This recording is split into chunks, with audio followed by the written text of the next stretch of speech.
오전 2시간 동안 신명기 30장 지금 1절에서 10절 사이 말씀을 나누고 있는데, 본문 말씀에 보면은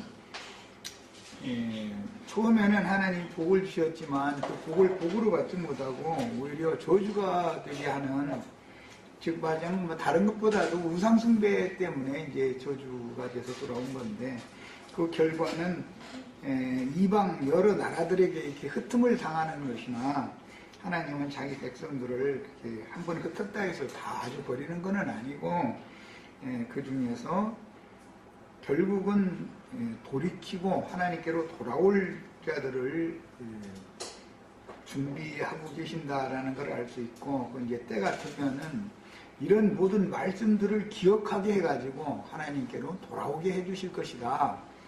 저주의 말씀인 것 같지만 언제나 성경에 보면은 결과적으로 보면 저주 가운데서 또 복을 되돌려받는 것이 이제 구속사인 것을 알 수가 있는데, 두 번째 시간에 만국 모든 열국에 흩어진 사람들을 불러서 모은다 그랬기 때문에, 그 말씀이 예수님이 마태복음 24장에서 재인용을 했고, 사도행전에서 그걸 실현을 했고, 계시록에서 이것을 이제 완성을 합니다. 그러니까 그 내용을 지금 체계적으로 살펴보고 있는 중이에요. 주님께로 돌아온다라고 하는 것은 이스라엘 나라의 회복을 궁극적으로는 말하는 것인데, 이스라엘 나라라고 하는 것, 주님의 집이라고 하는 것은 교회를 의미하는 거기 때문에, 교회는 새창조 세계의 만유다.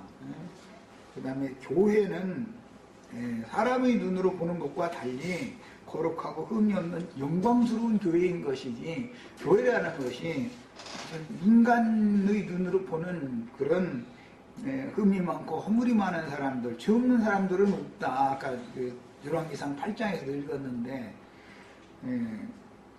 외모로 사람을 본다면 흠없는 사람은 있을 수가 없죠.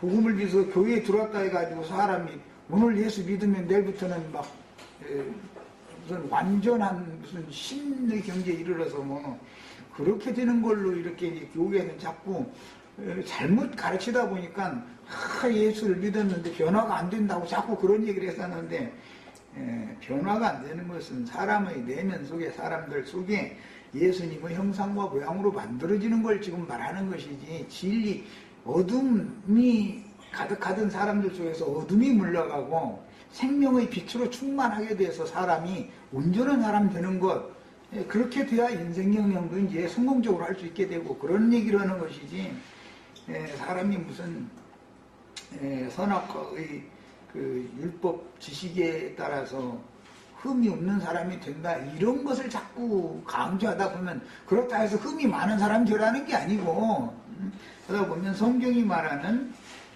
맹세로 하나님이 맺은 언약을 끝까지 잘 지키고 언약 안에 머물므로 받는 구원 얘기와, 사람이 뭔가를 그냥 노력을 해가지고 무슨 부처님 가운데 토막이 된다고 하는 이런 구원관과 성경이 말하는 구원관이 전혀 다르다라는 것을 기본적으로 이해를 해야 되기 때문에 이런저런 말씀을 지금 나누는 거예요. 하나님의 구원은 그분이 일방적으로, 하나님보다 더 높은 분이 없으니까 당신의 이름으로 맹세해가면서 내가 너를 결단코 버리지 않겠다, 너는 내 것이다 라고 한번 그분이 선포한 말씀을 반드시 그 약속을 믿음으로 받아들인 사람은 결단코 그를 버리지 않고 구원을 끝까지 하겠다라는 약속에 따라서 구원을 받는 얘기인 것이지, 하나님의 맹세에 따라 구원을 받는 것이지, 사람이 무슨 뭐 돌을 닦아서 막 뭐가 되고 그런 얘기가 전혀 아니다. 이런 것에 대해서 우리가 선악과의 독에서 벗어나는 것, 그러려면 주는 지금 영이시니 주 영이 계신 곳에, 그곳에 가야만 자유가 있다. 죄의 권세가 나를 지배하지 못한다. 이게 영적 양심의 자유를 다 받게 하는 것이 기본적으로는 구속사의 핵심이기 때문에 말씀을 나누고 있는데, 오해가 없기를 바라요. 마태복음 24장 27절 말씀으로 이제 들어갑니다. 하나님은 한 분이시고 말씀이신 하나님 아버지께서 육신을 입고 세상에 오셨다가 말씀대로 성경을 응하게 하시기 위해서 구속을 이루신 다음에 지금 주는 영이 되셨어요. 그러니까 아버지가, 말씀이신 아버지가 사람, 인자로 오셨고, 인자께서 말씀을 응하게 하기 위해서 구속을 이룬 다음에 지금 주님은 영이 되신 거예요. 살려주는 영이에요.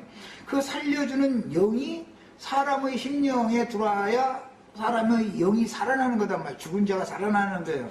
그것이 회복이단 말이에요. 회복의 시작은 여기서부터 시작이 되는 거예요. 그래서 주님은 지금 모든 믿는 성도들과 함께 살아계시고 있어야지. 오셔서 재림하셔서 육신으로 오셨던 주님이 영이 되셔가지고 각 믿는 자들의 영을 살려주는 그 살려주는 영으로 오셔서 나의 영을 살리신 다음에 살아난 영에 지금 현재적으로 임재해서 함께 계셔야 된단 말이에요. 현재 이렇게 믿어지는 사람은 구원을 받은 사람이고, 하나님이 하늘 어딘가에 금의자 타고 이렇게 앉았는데 그 왼편에는 예수님이, 하나님 보좌 우편에 예수님이 앉았다고 그렇게 했지, 하늘 보좌 왼편에는 아버지가 앉아있고 오른편에는 아들이 앉아있고 성령은 가운데 자리 어디 있다 가서 지금 세상에 왔고, 이렇게 믿는 것이 이게 저주다. 이게 다른 성경이 말하는 저주라는 건 복을 하나님이 주셨는데 라는 것은 구속을 이루셔가지고 성령을 줬다는 말이죠. 성령의 복을 받게 하는 것이 복 주는 얘기니까, 그럼 복이 저주가 되겠다라는 말은 무슨 뜻이요? 성령을 오셨는데 아버지와 아들은 지금 안 온 거잖아. 그게 저주잖아. 사실은 생명이신 주님이 오셔서 살려주지 않으면 저주 가운데 있는 거니까 성경이 말하는 의도가 그렇다는 거예요. 이 얘기를 지금 성경이 말하고자 하는 의도를 잘 이해를 해가면서 들으셔야 되겠어요. 그래서 뭐 사람들이 교리적으로는 갈라디아서 2장 19절로 20절 그런즉 이제는 내가 산 것이 아니요 내 안에서 그리스도께서 사신 것이다. 암송은 잘해. 근데 그리스도가 안 왔대 또. 이건 도대체 뭐하는 소리야. 언제는 주님 내 안에 산다고 하다가 언제는 또 저 3층 전 보자 하나님 보자 우편에 거기 앉아 계셔가지고 몇 년도 몇 월 며칠 날 광야로 올 거다, 아니면 뭐 무슨 골방으로 올 거다, 아마 어디로 올 거다 말이야. 한 날 올 거다. 자꾸 또 이러다가 그러면 이 사람이 지금 구원 받은 사람이 아니라 하나님이 베풀어놓은 구원 복을 복을 주셨지만 복이 저주가 된 사람들이다 이런 말이야. 지금 이것을 사람들을 설득을 하기가 이렇게 어려워. 지금 아주 얼마나 어려운지 몰라.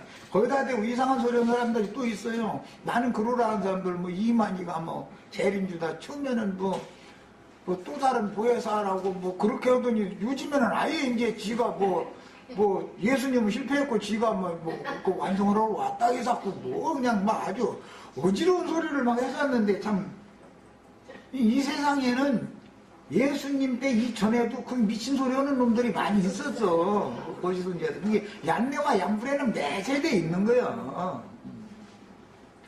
이런 데서 우리는 속지 마셔야 돼요. 천지 중에 충만하신 영이 되셨어요. 살려주는 영이 되셨어요. 그런데 이런 말씀이 영으로 깨달아서 심령에 영접을 한 사람의 영을 살려주러 주님이 오시는 것이지, 영접도 안 해주는 사람한테 어떻게 살려줘. 죽은 대로 그냥 버려둬야지. 실제로는 주님이 안 오셨다고 믿는 것은 아직 영접을 안 했다는 뜻이잖아. 이게 아직 불신자라는 말이거든. 삼일체 믿는 건 불신자들이거든. 이걸 정확하게 아셔야 되겠어요. 자, 이제 마태복음 24장 27절입니다. 번개가 동편에 서나서 서편까지 번쩍임 같이 인자의 임함도 그러하리라. 예, 예수님이 다시 오시려면 초림 때는 마리아의 태를 통해서 아기 예수로 왔죠. 그런데 이제 재림하실 때는 그럼 어떻게 오느냐? 번개가 동편에서 반짝하더니 서편에서 과자당 소리 나면 또 거기서 반짝쳐도 이렇게 막 번개치는 이렇게 하고 소리가 나죠. 네, 이것은 형상화시켜서 하신 말씀이다가요. 예수님을 오시는 그런 모양을 사람이 알게 하려고, 즉 구속을 이룬 후에 인자 예수는 그 영이 되어 뇌성소리와 그 생명의 빛으로 영접한 참제자들에게 그 심령 속에 이미 오셨단 말이요. 그래서 믿는 제자들 속에 임재해 계셔야 되는 거예요. 그래서 그분이 왕으로 천지의 주제자로 주와 그리스도로 믿는 성도들과 제자들과 함께 살아 계신 사람은 죽었다가 산 자고, 즉 말하자면 회복된 자단 말이야. 그 사람은 회복된 자고, 그렇지 않은 사람은 아직 회복이 안 된 사람이단 말이야. 이 사람은 이런 기본 원리를 잘 아셔야 되겠어요. 야, 그러니까 이제 여기 번개라고 하는 것은 빛이고, 번개가 칠 때는 반드시 천둥소리가 나오죠. 그러니까 하나님의 나팔과 천사장의 호령 소리로 오신다. 또 다른 데는 이렇게 해놨죠. 그럼 뭐냐, 천둥소리다. 이거 천둥소리. 하나님의 말씀을 증거하는 주의 증인들이 보냄을 받아서 말씀을 전파를 하면 심령과 마음에 깨우침을 받으려면 울려야 되잖아. 어? 그리고 천둥 치는 소리로 들려야 되는데,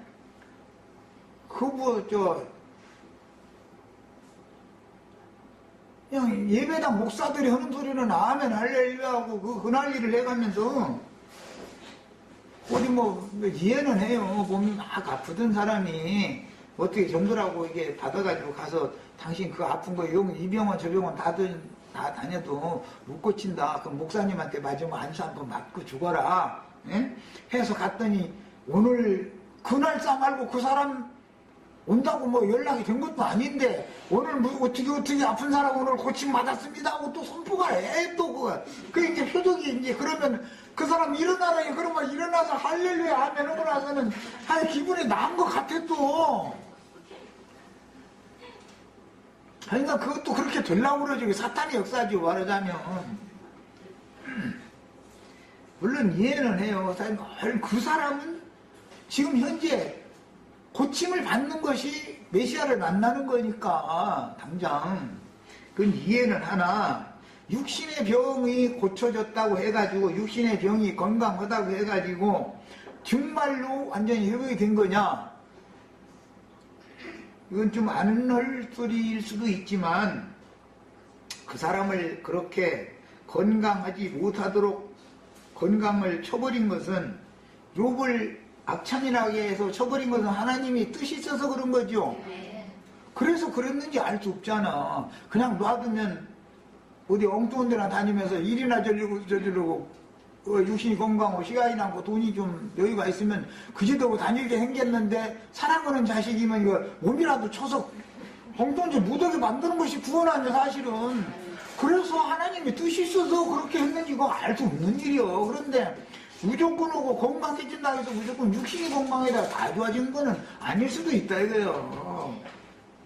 그가 완전하게 자신이 하나님을 마음에 두기를 싫어하고 교만해가지고 하늘가에 앉은 자가 되어져가지고 교만방자하게 하고 사니까 사람 낮추고 꺾어놔가지고 주님을 정말로 영접하게 하려고 그렇게 했으면 그런 과정을 거치는 것이 더 중요한 것이지, 대뜸 육신의 병 고쳐주는 것만이 그게 구원은 아니잖냐 이 말이야. 그러니까 사람이 육신적인 것이 어떤 것이 회복이 된다고 하는 것은 완전한 게 아니라, 그렇게 표적으로 하시는 목적은 궁극적으로는 영혼을 치료해서 그 영혼이 온전케 되는 것을 목적으로 해서 하나님의 구원을 베푸시는 과정에 있을 수 있는 일이다 이거. 표적을 무조건 부인하는 사람도 아니야. 그러나 그 표적에 너무 매달리지 말라는 말이야. 때가 되면 목적은 하나님 아버지의 영광의 나를 데려가는 것이 목적이지, 표적을 날마다 보여주는 것은 목적이 아니단 말이야. 부르시는 방편이지. 성경도 모르고 아무것도 모르는 사람 표적이라도 보여서라도 부르실 수 있는 거 아니야. 부르실 때는 어떤 궁극적인 목표 지점을 향해서 사람을 이끌어가려고 오늘 말씀에 인도하리라 그랬는데, 내가 다시 와가지고 너희를 나 있는 곳으로 인도한다 이렇게 표현을 하셨는데, 그것은 주님의 임재 처소에 내 영혼을 데려가는 것이 목적인 것이지, 육신의 병 고치고 가난한 사람이 부자 되고 그런 것이 목적은 아니다. 그렇다고 난 그걸 무조건 그런 표적은 없어야 된다. 나는 이렇게 말하는 게 아니에요. 그러나 표적에 너무 매달리지 말라 이거예요. 이제 목적을 알아야 된다. 말씀을 자꾸 받아들이기 시작하면 말씀이 응하는 것이 구원인 것이지 표적이 자꾸 나타나는 것은 구원이 아니단 말이야. 자, 그 다음에 서편까지 번쩍인다라는 것은 과다당 천둥병력 소리가 나고 나면은 빛이 번뜩하지요. 주님은 그렇게 오신단 말이에요. 그게 무슨 뜻이에요? 말씀을 받은 사람이 말씀을 등지고 멀리 떠나 있다가 어느 날 때가 되면 기억하게 해준다 말이야. 기억하게. 네? 말씀이 기억나야 돼. 그러려면 말씀을 미리 무조건 받아둬야 되는 거예요. 말씀을 아는 사람, 말씀이 믿어져야 구원을 받는 것이지, 날마다 표적만 찾아가지고는 죽는 날까지 표적 쫓아다니다가 기도원, 이 기도원, 저 기도원, 기도원만 헤매다 가서 일생 만치는 사람들이 그게 구원받은 사람이겠어? 그 다음에 주님은 말씀을 깨닫게 해주시는 생명의 빛으로 오시는 분이다. 말씀의 빛이 깨달아져야 모든 어둠이 물러가고 치료가 완전히 회복이 되는 거예요. 뭐 치료하는 광선이었어 하면 막 불러불러 오는 사람들 예배당에 가고 여기 기도원 옆에도 있는데 이런 데 가면은 막 궁방 가가지고 치료하는 광선이 말아요. 외양간에 매여있던 송아지가 막 나와서 막 기뻐 뛰는 것처럼 오늘 다 기뻐 뛰는 역사가 일어날 줄로 믿습니다. 막 믿습니까? 막 아멘 하고 막 이 난리를 죽이고 그런 거는 치료하는 광선이라는 것은 진리를 깨닫는 참 빛을, 생명의 빛을 말하는 것이지, 영이 살아나야 불이 켜져야 된다 그 말인 것이지, 무슨 놈의 치료하는 광선이 뭐 번쩍번쩍하고 뭐를 해 여기는. 그 다음에 이제 어려운 말씀이 또 나왔는데, 죽음이 있는 곳에는 독수리들이 모일 것이니라. 그러니까 세상 나라에서 동물의 왕국 보면 사체가 있으면 독수리들이 때로 영 살고 오죠. 이제 우리 형제 자매님들은 이 세상에서는 죽음이 드셔야 되지만 오는 세상에 오실 때는 독수리들이 다 드셔서 오셔야 돼. 성경에 이제 독수리 얘기가 나오면 어떤 데서는 부정한 짐승의 대표가 독수리죠. 그런데 예수님을 말할 때도 독수리죠. 내가 너희를 내 독수리 날개로 업으다가 이렇게 애굽에서 광야로 옮겨놨다. 독수리가 날개를 너풀거려가지고 그 새끼를 양육하고 이제 이런 얘기나. 그런 게 독수리에게도 어떤 데서는 마귀를 말할 때 공중에서 잡은 악령을 대표할 때도 독수리라고 그러고, 진리의 영을 말할 때도 독수리라고 그래요. 그러니까 문맥에 따라서 잘 해석을 잘해야 돼. 그래서 이제 계시록에 보면은 공중에 독수리 셋이 날아가죠. 그런데 뭘 좀 받나 해서 화가 있도다. 그들이 영원한 복음을 좀 받으라는 거잖아요. 그럼 독수리가 화공에 막 날아가면서 화가 있도다. 내가 영원한 복음 줄 알았다. 이래가면서 물질적인 독수리가 그래가면서 날아가는 독수리는 없을 거 아니에요. 이게 이제 말하고자 하는 의도가 있지. 여기 나오는 죽음이라고 하는 것은 순교자들을 말하는 거예요. 죽음은 시체라는 말이 시체.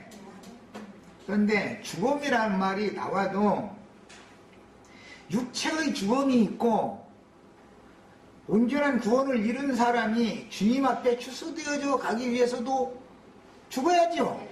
그러니까 죽음 얘기가 나와도 이게 말하고자 하는 의도가 예수님의 죽음이나 사도들의 죽음을 말하는 것인지, 적그리스도들의 죽음을 말하는 것인지, 짐승이 죽은 걸 말하는 것인지, 하나님의 사람이 죽은 걸 말하는 것인지를 문맥에 따라서 구분해 감숴야 된다. 여기서는 지금 주님이 임하시는 걸 말하는 문맥이니까 당연히 말씀을 맡은 종들이 번개가 번쩍번쩍하는 천둥 뇌성병력 치는 하나님의 나팔과 천사장의 호령 소리를 선포하다가 대적자들에 의해서 죽임당했다 그 말이요.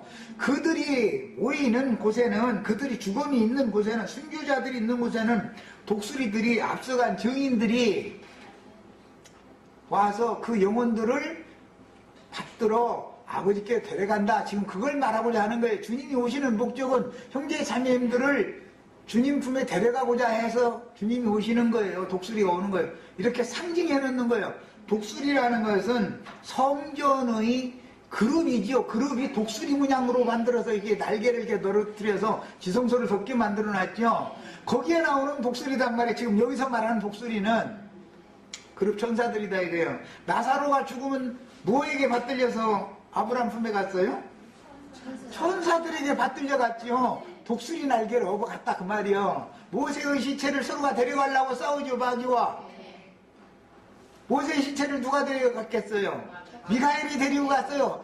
야, 육신의 죽음은 마귀에게 줬어요. 모세의 이 육신의 몸은. 그러나 그 영혼은 미가엘 천사장이 데려갔어요. 이런 얘기단 말이에요. 지금 그게 성경이 말하고자 하는 의도를, 여기서는 주님의 임하심을 말하기 때문에 죽음이 있다라는 말은 형제 자매님들이 진리의 증인으로서 죽임당하는 거예요.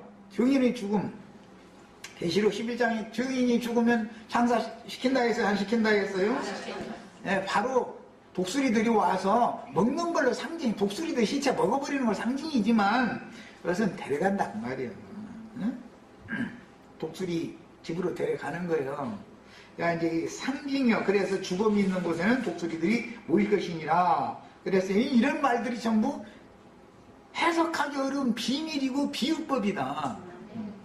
구속을 이룬 후 주는 그 영이 되셨으니 진리와 생명의 성령으로 모든 믿는 이들의 심령과 마음속에 임재하는 것이므로 진리를 깨달은 증인들이 순교한 곳에는 그룹 천사들이 그 영이신 주님을 호위하여 모임으로 주의 증인들이 순교하신 곳에는 주님이 함께 하시게 되어 있는 거다. 주님은 증인들이 순교하는 곳에, 증인들이 있는 곳에 주님이 오신 거예요.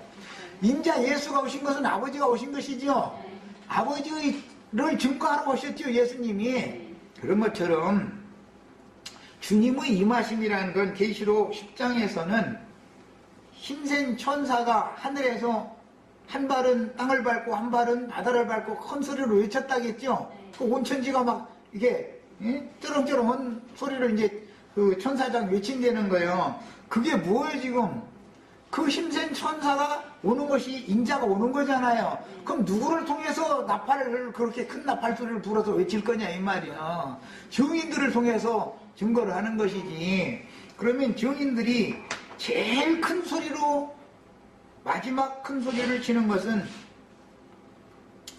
살아생전에는 초막절 명절 끝날 큰 소리로 외쳐 가라사대 그랬어요. 그러나 최후로 큰 소리를 외치는 건 십자가에서 못 박혀 죽으셔서 숨을 거두실 때 큰 소리로 아버지여 내 영혼을 받으시옵소서 하고 고개를 떨구시고 그 영혼이 돌아가시니라 이렇게 돼 있죠. 야, 그러니까 세상 말로도 참새가 죽어도 짹 소리를 내고 죽어야 된다. 이게 이제 다른 표현으로는 그날에 너희가 무엇을 어떤 말로 어떻게 증거할 것을 걱정하지 말아라. 너희 속에서 살아계시는 주의 성령께서 증거를 할 말을, 마땅히 할 말을 줄 것이다. 언제? 관여에게 넘겨져서 박해를 당할 때, 그때는 증거의 기회가 되리라 그랬죠. 그때 마지막 나팔 불고 가는 거예요. 이해하셨어요? 언제나 사형을 시켜도 마지막 말, 하고 싶은 말 하라고 하죠. 그 세상의 이치도 다 똑같아. 그래서 대적자들이 증인들을 박해할 때는 자기네들의 회당에 끌고 가서 매질을 하다가 자기네들은 죽이는 권이 없으니까 세상 법원에 넘긴다는 거예요. 법정에. 거기에 가면은 그때는 세상 법정은 증언할 기회를 주지요. 아무리 죽일 사형수를 할지라도 무조건 죽이라고는 안 해요. 너는 이런 죄인으로 끌려왔는데 너 변증할 말 있으면 해봐라. 그러고 판사가 기회를 주지. 그때 마지막 나팔을 부는 거예요. 마지막 나팔. 그리고 나서는 그 마지막 나팔 소리를 영원한 복음이다 그래요. 그 나팔 불면 영원 세계로 가죠 이제. 예. 그러니까 복음이라는 말도 생명의 말씀, 뭐 은혜의 말씀, 뭐 천국 복음, 뭐 많은 복음 얘기가 나와요. 하나님 나라 복음. 그러지만 영원한 복음 얘기하면 계시록에만 나오는 용어예요. 이거는 증인이 마지막으로 나팔 불고 영원 세계로 가는 복음이단 말이에요. 그거는 이거는 뭐 계시록 때 내가 강좌에서 여러 번 말씀드렸으니까 우리들도 다 이걸 준비해놓고 있어야 돼요. 하나님의 종들이면은 마땅히 할 말을 다 준비해놓고 있으라고 그랬죠. 언제 그런 일이 올지 모르니까 마땅히 할 말을 미리미리 다 속에 이게 준비를 해놓고 있어야 되는 거예요. 주의 증인들이 있는 곳에 주님이 함께 계신 거예요. 그래서 계시록에서는 성령이 교회들에게 말씀하실 때 7 별들을 통해서 말씀하신다고 그래서 그렇게 얘기한 거예요. 그리고 나서 별 떨어지는 얘기로 이제 넘어가는 거예요. 자, 그날 환란 후에, 그날 환란이라는 건 대적자들이 증인들을 죽인 환란이죠.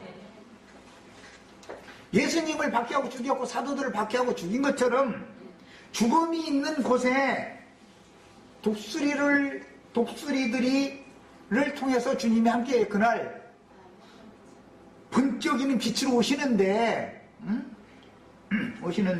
그 환란이 있은 후에단 말이야. 마지막 나팔을 부는 증인들이 환란을 당한 후에 그 말이죠. 이제 즉시 해가 어두워지며 예수님이 십자가에 못 박히면은 해가 어두워지죠. 야, 그때는 더 이상 세상에 빛의 말씀을 가진 증인들이 남지 않는다. 마지막 다 숨겨서 다 죽여버렸다. 그러면 어둠의 권세가 지금 이제는 온 천지를 다 뒤집어버리는 거죠. 거짓 증인들 얀네와 얀브레가 판치는 거예요. 이제 하나님의 말씀을 맡은 빛의 사자들은 다 데려갔기 때문에. 그래서 그날 환란 후에, 그런데 이것이 단계적으로 이루어진다고요. 앞서서 데려감을 받는 자가 있고 뒤따라서 왜 추수의 방식이 3단계를 하기 때문에 이제 그런 건데, 예. 바벨론에서 돌아올 때 한 번에 돌아오는 게 아니죠. 3차에 걸쳐서 돌아왔어요. 추수도 맨 먼저는 제일 먼저 잘 익은 곡식 한 단을 먼저 성전에 갖다 제사 드리죠. 그리고 나서는 본물을 싹 걷어요. 그래도 다 거두지 않고 반 모퉁이를 남겨놔둬요. 이삭을. 마지막에 맨 나중에 익은 남겨졌던 곡식을 마지막에 걷어요. 언제나 돌아오는 무리가 3차에 걸쳐서 돌아온다라는 것은 추수를 그렇게 한다 그 말이에요. 추수 방식이요. 하나님이 천국 농사를 한 영혼들을 거둬갈 때 그렇게 한다 이거예요. 자, 이제 여기에서 긴 데서 하는 말이에요. 그날 환란 후에 즉시 해가 어두워지며 달이 빛을 내지 아니하며, 이 말씀은 계시록 6장 9절로부터 11절 사이에 반복돼서 나왔죠. 하늘에서 별들이 떨어지고 하늘의 권능들은 흔들리리라 그랬어요. 아니, 하늘에서 금성이 떨어지겠어요? 토성이 떨어지겠어요? 뭐가 떨어지겠어요? 주님의 오른손에 있던 주님의 사자들, 온 땅에 보내심을 받은 나팔 부는 천사들, 주님이 보내신 7영 7눈들이 죽임당하는 것이 별 떨어지는 거라서 상징을 해놓는단 말이에요. 하늘에서 별이 그러니까 2단계로 떨어져요. 전삼년 반에 떨어지는 무리가 있고, 나머지 남은 자들을 양육해서 최후 추수, 이삭까지 다 거둬가야 되니까 그 사명을 맡은 자들 때문에 별들이 떨어지는데, 앞에 먼저 떨어진 자들도 있고 나중에 뒤따라 떨어지는 자들이 있기 마련이에요. 야, 그래가면 하늘의 권능들이 이제 흔들린다 그랬어요. 하늘의 권능이라는 것은 영적 권능을 여기서 말하고자 하는 비유인 것이지, 하늘에 무슨 권능이 있겠어? 하늘에 하나님의 권능도 있지만 공중권세 잡은 악의 영들의 권능도 있지요.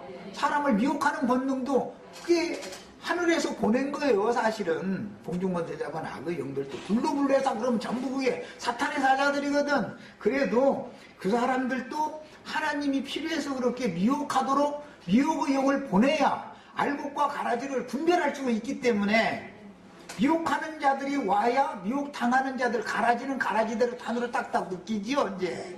예. 그리고 곡식은 곡식대로 거기서 빼내가지고 별도로 묶어서 데려간단 말이에요. 이렇게. 이게 하나님 추수 방식이요. 야, 그래서 교회 시대의 마지막 추수꾼으로 활동하던 주의 증인들이 순교하면 즉시로 구름과 같이 허다한 증인들을 통해서 하늘의 권능들이 교계의 예언과 같이 이루어지는 징조가 나타나는 것이다. 이 징조가 나타난다 그랬는데, 인자의 징조는 어떻게 나타나느냐? 인자는 새로 떠오르는 해단 말이야. 지는 해는, 구약의 여호와 하나님은 지는 해지요.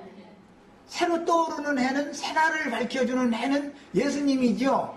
생명의 빛을 상징 여기게 하라는 것은 하나님을 상징하기 때문에, 달이라는 것은 교회예요. 별들이라는 것은 교회가 낳은 하나님과 하나님의 아내 사이에서 나온 이기는 자들이요. 상징이요, 이게 다 이제. 이것은 요셉의 꿈에 이미 나왔죠. 네? 요셉의 별에게 다른 별들이 절하고 뭐 이제 그런 얘기가 나와요. 그 다음에 요셉의 아버지는 해고 요셉의 어머니는 달이었잖아요. 요셉은 12 형제들은 별들이었고, 이제 이런 것이 성경의 일관된 어떤 해석을 지금 하고자 하는 거예요. 자, 그래서 징조가 나타난다 그러면 광명한 새벽 별이신 주님의 빛을 바라면, 다른 별들 밤이 되면, 해가 어두워지면 이제 밤이 오죠.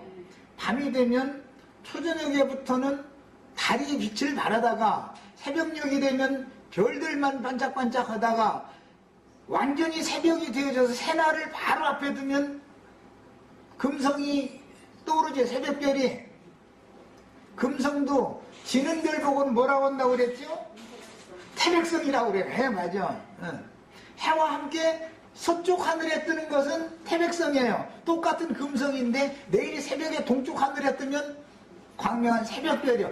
날이 지금 새날이 오고 있다. 그거 징조예요, 징조. 그래서 예수님이 계시록 22장 마지막에 나는 광명한 새벽별이다. 그만 내가 지금 새 세상을, 새 세계를, 새날을 지금 가지고 오는데 내 징조로 새벽별을 먼저 뜨게 한다. 그 말이단 말이에요. 이해하셨죠? 네. 인자의 징조가 어떻게 나타나느냐? 광명한 새벽별이 뜨면 아, 날이 밝아지는구나 라는 걸 징조로 우리는 알 수 있단 말이야. 예를 들어서 뭐 북풍이 세차게 불기 시작하면 아, 오늘 이후로는 이게 기온이 급강해가지고 얼겠네? 라고 알죠? 남동풍이, 훈풍이 이렇게 불어오면, 아, 이거 소나기가 오든지 비가 오든지 해서 날이 따뜻해지겠네? 알죠? 그럼 비설거지 미리 다 해놔둬야 돼. 얼고 있으면 얼지 못할게 다 설거지 해놔둬야 되는 거예요. 지혜로운 사람은 천리분별을 그렇게 하는 것처럼 인자의 징조를 알아야 된단 말이야. 야, 베드로 사도가 이런 말씀을 깨달았기 때문에 너의 마음속에서 무엇이 떠오르기까지? 네, 새별이, 금성이, 광명한 새벽별이 떠오르기까지 어느 때를 지시하시는지, 무엇을 말하는지 성경을 깊이 묵상하는 것이 필요하다 그랬단 말이야. 우리 형제 자매님들 속에서 오늘 다 징조가 떠오르셔야 되겠습니다. 네, 나는 더 이상은 못하거든. 징조를 보여주신 건 주님이 하실 일이고 나는 그냥 징조는 이렇게 나타난다라는 것만 말해줄 수 있을 뿐이지 내가 징조를 보일 수는 없잖아. 못 알아들어서 덜 수 넘어가야 돼. 이제 이거는. 야, 30절입니다. 그때의 인자의 징조가 하늘에서 보이겠고, 그럼 허공 하늘에서 징조가 보이는, 예를 들어 새벽이 되어서 광명한 새벽별만 반짝반짝 한다는 것은 아, 날이 밝아오고 있구나, 곧 닭이 울겠구나 라는 걸 우리는 알 수 있죠. 닭이 두 번 울면, 닭이 두 번째 울면 해 뜨죠. 그럼 귀신 역사가 더 이상 못하죠. 해가 떠오르면. 그 저 전설의 고향이라는데 그거 읽어보면 꼭 닭이 꼭 끼우고 보면 귀신이 떠나가더만 거. 어떻게 그 세상에서도 그런 그냥 잘하나 모르겠어. 베드로도 꼭 끼우고 닭 두 번째 그러니까는 정신이 바짝 들어버렸잖아요. 예. 밤새도록 악기가 베드로를 붙잡고 이게 역사하다가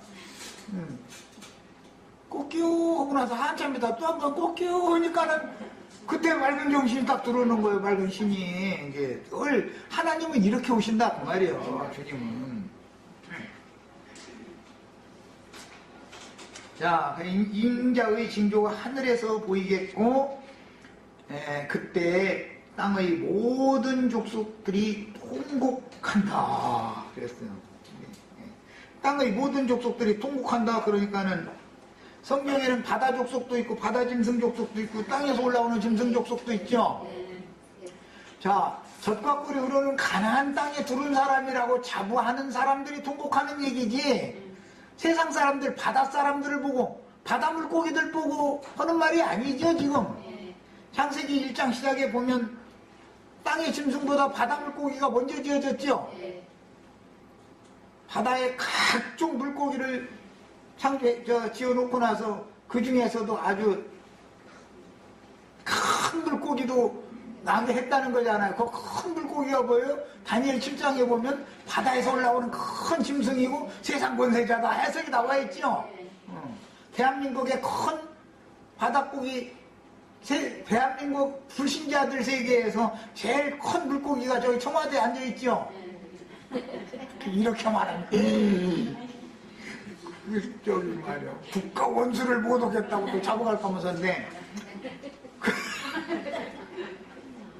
전 세상의 큰 물고기 바다 짐승은 저기 저 백악관에 앉아있죠. 저쪽 북쪽에는 크렘물린 궁에 앉아있죠.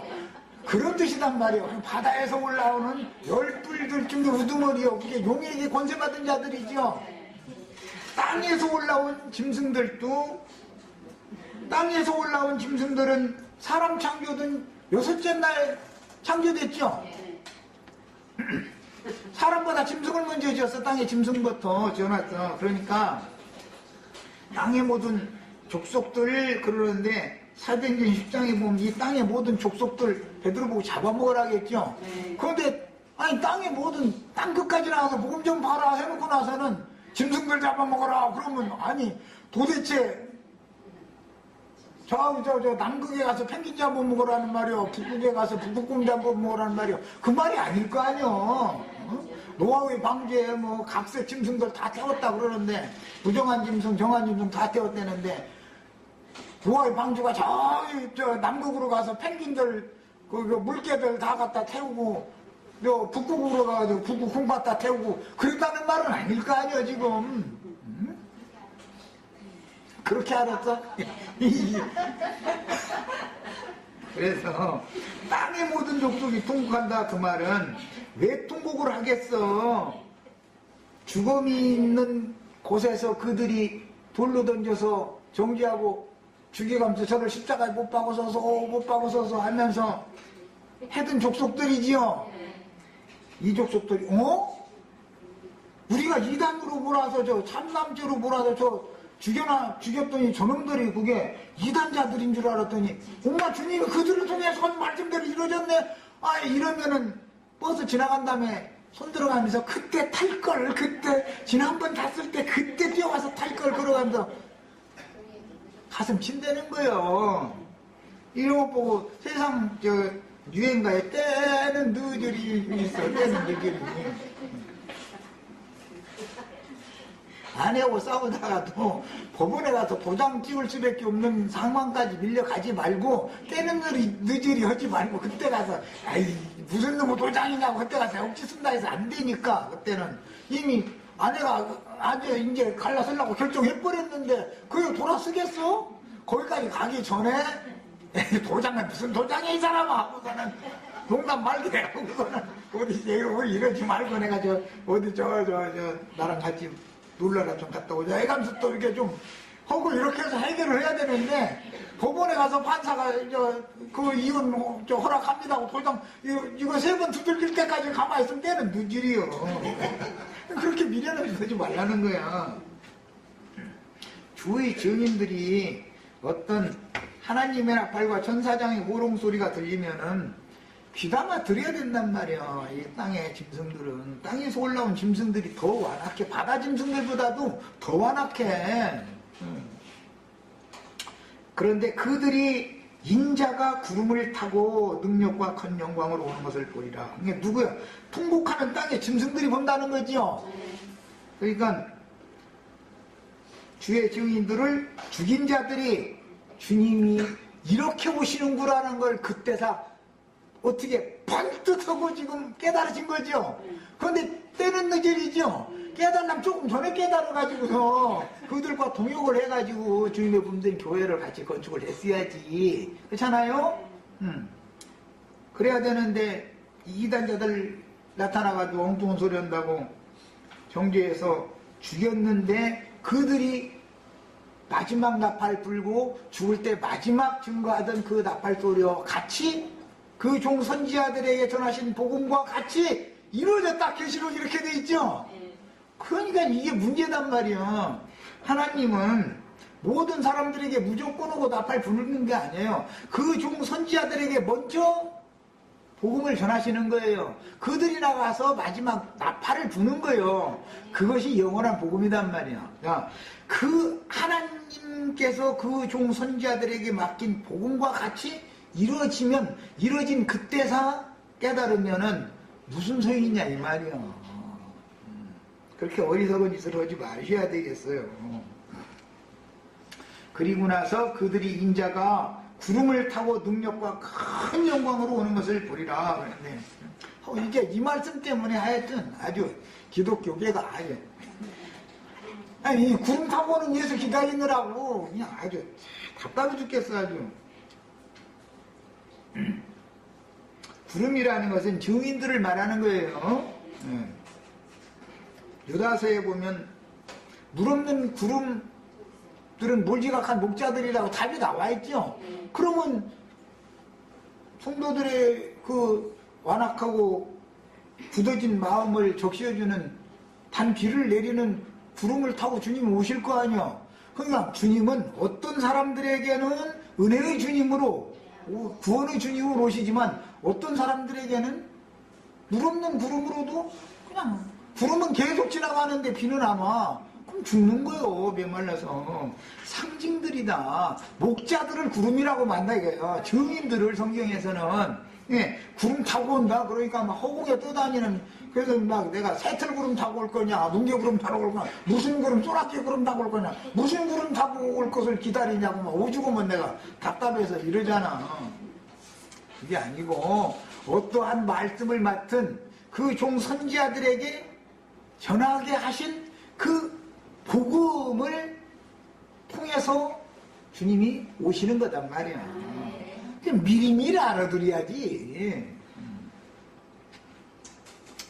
예, 앞으로 신명기 32장 가면 모세의 입에서 나오는 말이 하늘에서 내리는 단 비라고 그랬죠.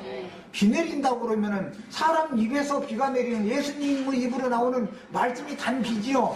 그런 뜻이지 무슨 허공에서 뭔 물질세계에 비가 내리는 하나의 표상이지. 그 비가 내리려면 구름이 있어야 되는 거 아니야. 구름 없이 어떻게 비가 내려.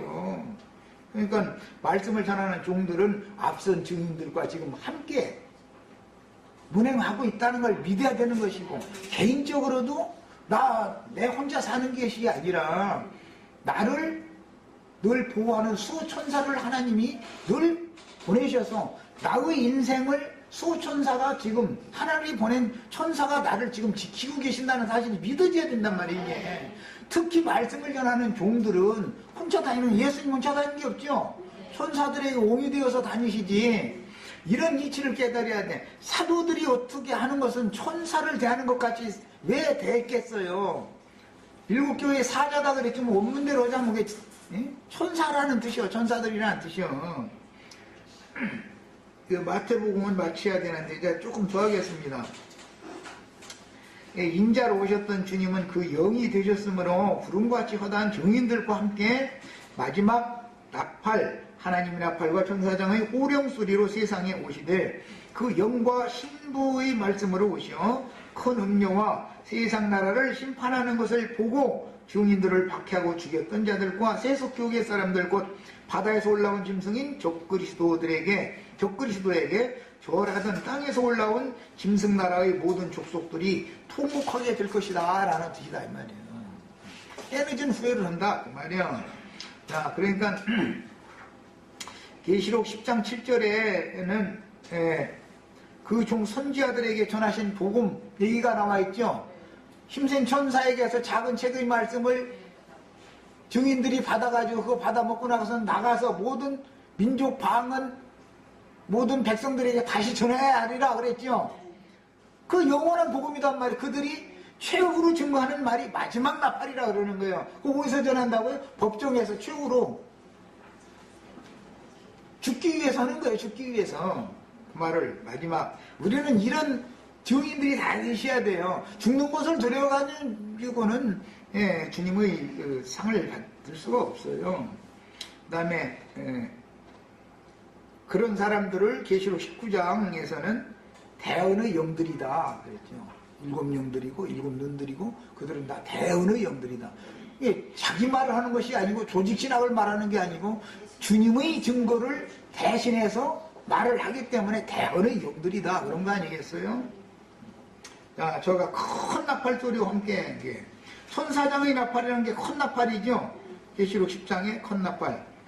천사들을 보내리니 화라고는 독수리들이 날아가면서 마지막 나팔 부는 얘기가 이제 계시록에 나와요. 천사들이 추수꾼들이에요. 보내리니 그들이 그의 택하신 자들을 하늘 이 끝에서 저 끝까지 사방에서 모이라. 이것이 하나님의 천국 농사의 곡물을 추수하는 추수 방식이다 이런 말이에요. 먼저 교회의 추수를 위한 교회의 회복을 위해서 주의 백성들을 사방에서 추수하여 신부성에 데려간 후에 신부성이 오는 세상에 내려오면 인마진 12지파의 사역이 시작되어 오는 세상에서 양무리의 장막에 다시 양들을 모아 14만 4천을 채우기까지 즉 그 천년이 차기까지 전도는 다시 계속되는 거예요. 천년이 차기까지.